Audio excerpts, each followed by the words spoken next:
If you're building a co-founder startup, here are 4 important clauses that you have to discuss and agree on with your co-founders before you go ahead. Number 1, equity split. Who gets what in the company?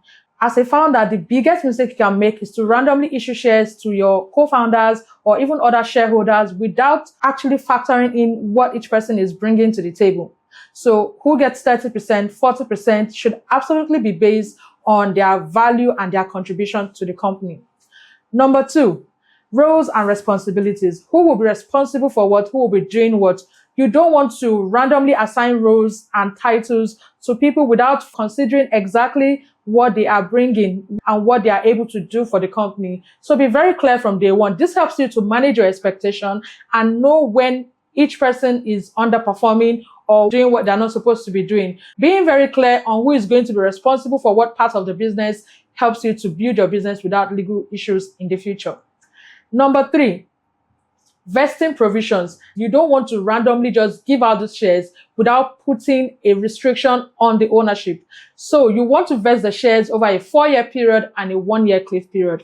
What that means is that your founders don't randomly just get the shares at a go. They earn it over time. And the ideal vesting period is a 4-year and a 1-year cliff period. So 25% of the shares will vest over a 1-year period until 100% of the shares are fully vested. If a person decides to work out on the company, maybe after the first year, he doesn't get anything beyond the first 25% that has vested. So vesting your shares helps you to prevent premature departure from your company and also helps you to be able to measure expectations. Aside from time-based vesting, you can also vest your shares based on performance. So what that means is you can decide that, okay, if we achieve a certain milestone, then XYZ% of the shares will vest after the achievement of this milestone. So rather than focusing on the time frame, you're focusing on what you're able to achieve or what this co-founder is able to achieve for the company within the time.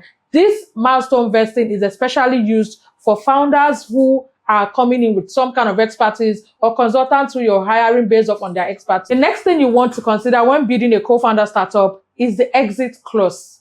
Nothing in life is a do or die affair.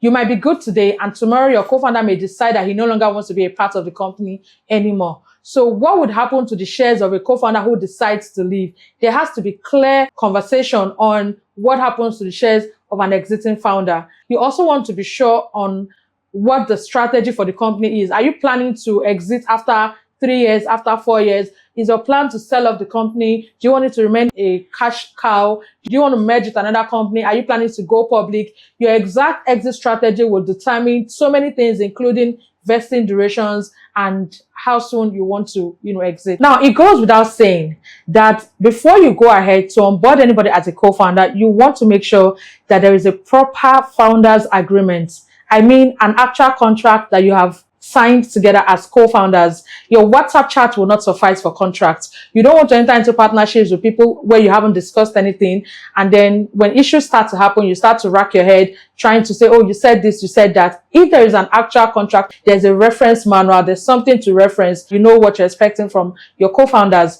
That way, a founders agreement keeps you accountable, helps you to put everything in proper perspective, and ensures that your business is set up and legally structured for growth.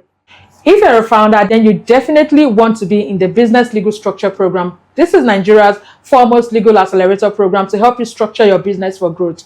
Part of the document you're going to be getting, especially if you have co-founders in your startup, is an actual founders agreement. Now, this document would cover everything I have said, plus more, including decision making and every other thing that you need to be able to work smoothly with your co-founders. Send me a message if you'd like to be a part of the BLS program and we'll get you started immediately.